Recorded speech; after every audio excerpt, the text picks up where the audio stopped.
एक बार सोच के सोचो, जियो ना होता तो क्या होता। जियो जब नहीं था तो भाई साहब इंटरनेट का डेटा क्या था, 300 रुपए में 1 GB। अगर ये वाले भाव आज होते, क्या यूट्यूब पे वीडियो देख पाते, क्या स्विगी से ऑर्डर कर पाते, क्या ओला बुक करा लेते, क्या नेटफ्लिक्स पे मूवी देख लेते, अमेजन से शॉपिंग कर लेते।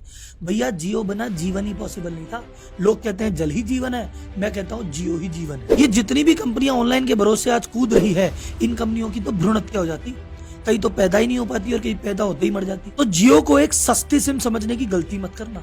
ये मोटा भाई के एक बहुत बड़े प्लान का एक हिस्सा है, जिसके बारे में आपको आज बताने वाला हूं कि जियो एक सस्ती सिम नहीं है, एक क्रांति थी जिसने सब कुछ बदल के रख दिया।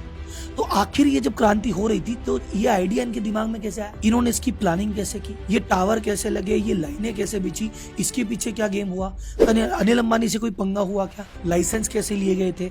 अगर ये सारी चीजें जाननी है और ये भी जानना है कि छोटी सी सिम अगले 10 साल में आपकी दुनिया कैसे बदल देगी, तो ये वीडियो अंत तक देखना।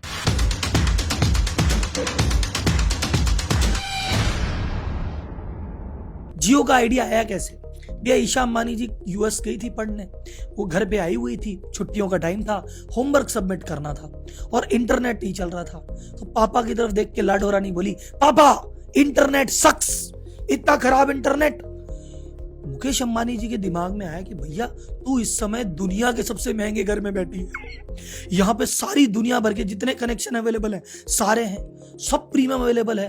अगर ये इंटरनेट की समस्या मुझे आ रही है तो हम आदमी का तो यार क्या हाल हो रहा होगा। और यहीं से उनके दिमाग में आइडिया आया, क्यों ना यार इस चीज में कुछ करें। तो इन्होंने क्या किया, रिसर्च करनी चालू की, अपने लेवल पे लोगों से पूछा, एक्सपर्ट बुलाए, मालूम किया और 4 चीजों पे फोकस किया कि भैया इंडिया में भी चल क्या रहा है। पहला कवरेज, उन्होंने कहा यार टेलीकॉम का कवरेज कितना इंडिया में।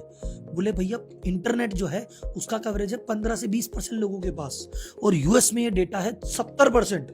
और उन्होंने कहा भैया अभी तो बहुत सारा स्कोप है, तो उसमें दिमाग लगाया जा सकता है। फिर उन्हें दूसरी चीज देखी, क्वालिटी, कि डेटा की क्वालिटी क्या है। अरे बोले यहाँ तो आधी जगह तो सिग्नल ही नहीं आते, गांव को तो भूल जाओ, शहर में भी कई ऐसे एरिया है जहाँ पे सिग्नल नहीं आते, बेसमेंट में सिग्नल नहीं आते। तो बोले यार स्ट्रेंथ भी बहुत कमजोर है। तीसरा देखा डेटा की अवेलेबिलिटी नहीं है, 1 GB डेटा रो पीट के मिलता है, वो भी ढंग से नहीं चल रहा। तो भैया बोले स्कोप तो है। और लास्ट में अफोर्डेबिलिटी, कि इतना महंगा है कि आम आदमी तो कर नहीं सकता।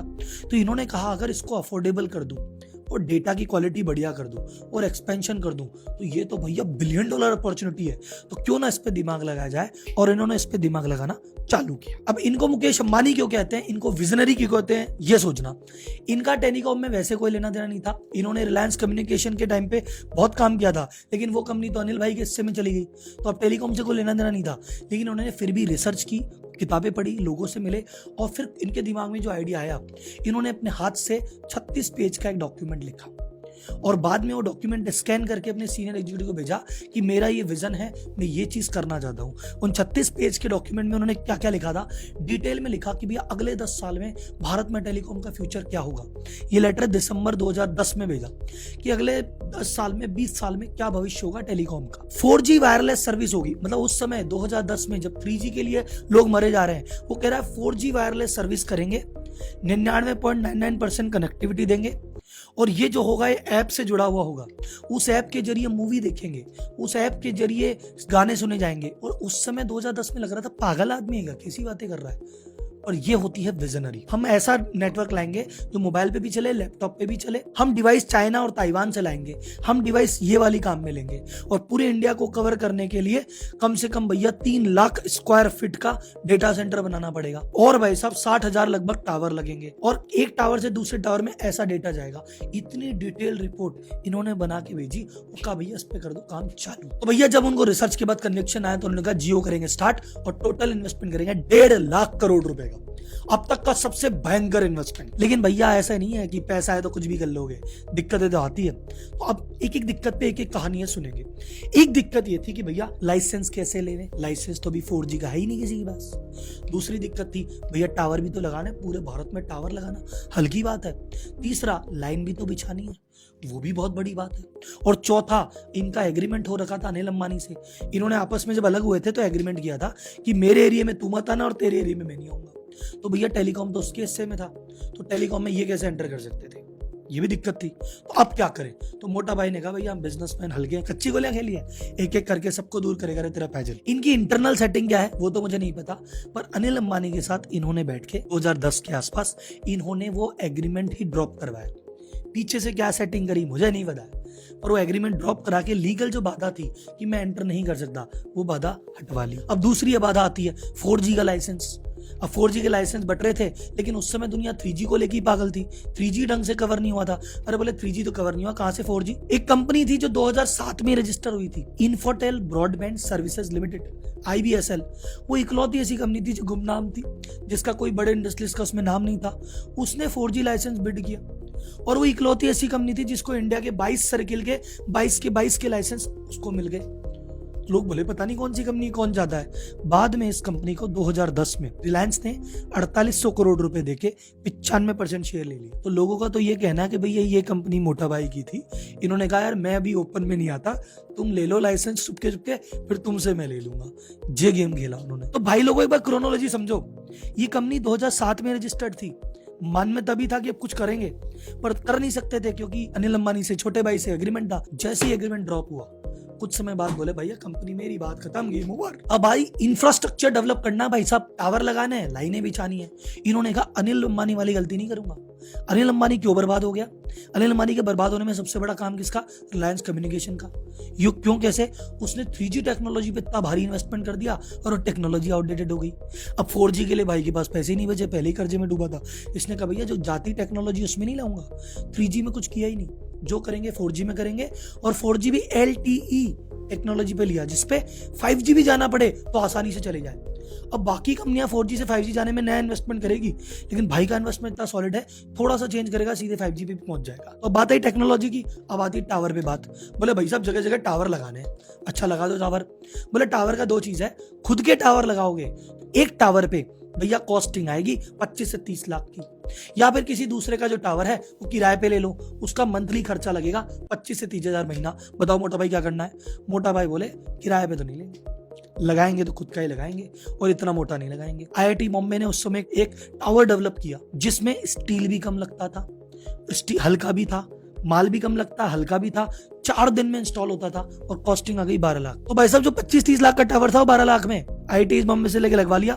जो नॉर्मल टावर लगने में 15-20 दिन लगते हैं, बोले मैं तो 4 दिन में ही लगा दूंगा, टाक के भैया आगे बढ़ा देंगे, कनेक्टिविटी भी बढ़िया। और पावर देखना, उस समय मुंबई में सारे टेलीकॉम ऑपरेटर के मिला के 3600 टावर थे। मोटा भाई ने कहा 8000 अकेले मेरे। जय है मोटा भाई। भाई से कॉम्पीट था, उड़ा दिया, लाइसेंस ले लिया, टावर ले लिया, टेक्नोलॉजी समझ में आ गई, अब केबल बिछाने चलते हैं। लेकिन अगर आपको लग रहा हो कि राहुल जी इतना डिटेल में सलाह कोई बता ही नहीं रहा जियो के बारे में, राहुल जी आप ही बता रहे हो, तो मेरी रिसर्च के लिए एक बार वीडियो को लाइक कर दो।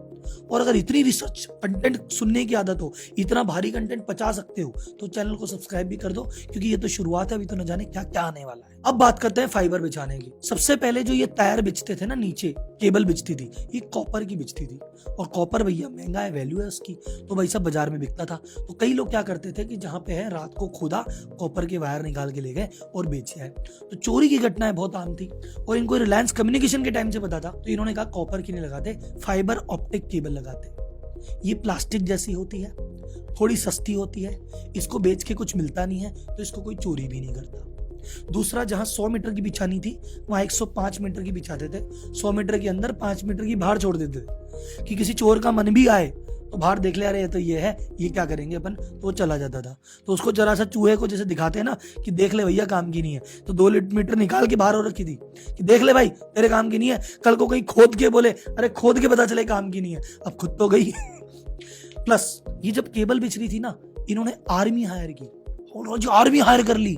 सर जितने भी आर्मी से रिटायर जवान हो रहे थे ना, उन सबको हायर किया, बकायदा नौकरी पे रखा, रूल निकाल दिया भैया कोई भी बंदा जो जवान नौकरी से रिटायर है और गार्ड की नौकरी इधर उधर कोई ATM में कर रहा है वो मत करो, तुम गार्ड की नौकरी करो, मेरी केबल बिछ रही है। तो हर 2 किलोमीटर 5 किलोमीटर की देर पे आदमी खड़ा है, और भाई साहब की केबल की चोरी ना हो जाए। और जिस जिस गांव से वो केबल गुजर रही है, गांव में 5-5 आदमी को सैलरी पे रखा कि भाई तुम सैलरी लो, बस इसका ध्यान रखना, मेंटेनेंस रखना, जब तक कि मेरा पूरा काम हो नहीं जाए। लोकल प्रॉब्लम का लोकल सोल्यूशन निकाले, उसे मुकेश अंबानी कहते हैं। अब बोले राव जी ये तो सेटअप हो गया, ये तो खर्चा ही खर्चा है, अभी तक तो खर्चे की बात कर रहे हो आप, इसने कमाया कैसे और इसने कहां कमाया होगा, जियो तो नुकसान में है, ये तो इतना सस्ता डेटा देती है, ये तो शुरुआत में फ्री में सिम दी थी। सर शुरुआत में फ्री में सिम देके इसने कस्टमर इकट्ठे कर लिए थे और बाद में अब ये पैसा चार्ज करने लग गई है।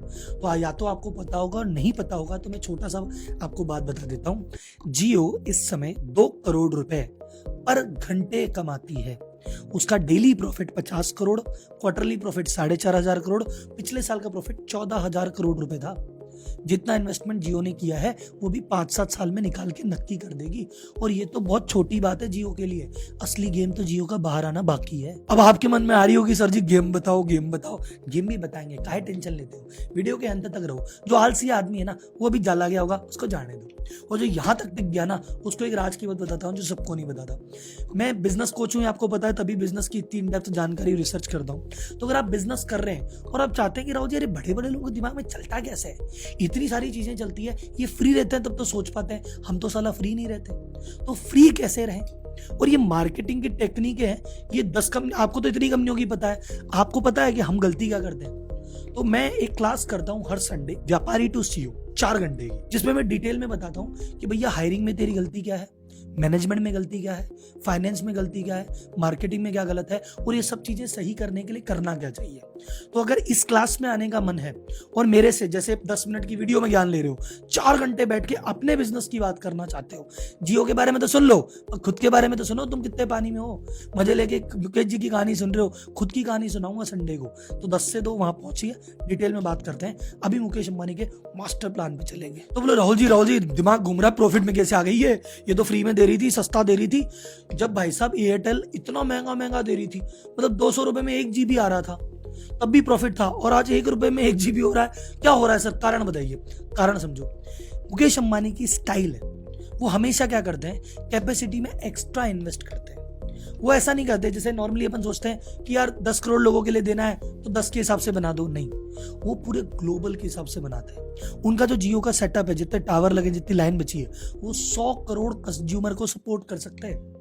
अभी तो भैया 42 करोड़ को सपोर्ट कर रहे हैं, अभी पूरे नेटवर्क का 42% ही कंजम्पशन है। यहां से इसके कंज्यूमर 2.5 गुना भी हो जाएंगे ना, 100 करोड़ भी, तो भी एक नया रुपया लगाने की जरूरत नहीं है। और इतना बड़ा स्केल फैलाने का फायदा क्या है कि इसको कॉल और वॉइस सर्विस करने के जो पैसे लगते हैं, 8 पैसे की कॉस्टिंग आती है जियो की, और बाकी ऑपरेटर की कॉस्टिंग आती है 30 पैसा। तो भैया मोटा मार्जिन समझिए कहाँ निकाल लिया, जहां निकाल लिया नहीं, सारा पैसा तुमने खुद का लगा रखा है, तो और ज्यादा जो टेंशन है वो भी नहीं है। अब बात करो, इन्होंने आती मार्केट कैसे साफ किया आपको पता है।